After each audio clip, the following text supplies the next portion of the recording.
Is this what the real crown of thorns would have looked like? This is the helmet of thorns. Yes. So I had heard, I remember reading or hearing at some point that actually, it goes around the whole head. The whole head. And is really like a helmet. Like a cap, a helmet. And so what do we see the correspondence with? These are 3-inch Bethlehem thorns.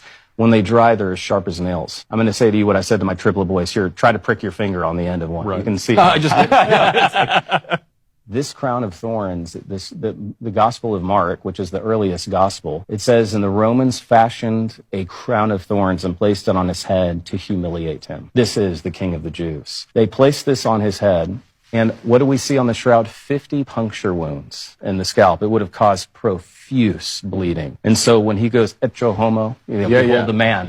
You can imagine, crown of thorns, blood-stained. The scene would have been incomprehensible. It also just occurs to me looking at this, for people who will find it unfamiliar, that's not what the crown of thorns looks like. This is what an actual crown looks like. Exactly. Actual crowns are not headbands. Right. If you've ever seen like the crown of St. Stephen, yes, whatever, a crown in the UK, they look like this. Yes. They cover your whole head. Huh. And isn't that fascinating? This is what leaves it beyond all doubt to me. Speaking from a historical scholar's perspective, it could not be anyone other than Jesus of Nazareth. If you are so thankful for Jesus' sacrifice, type "Thank you, Jesus" in the comments.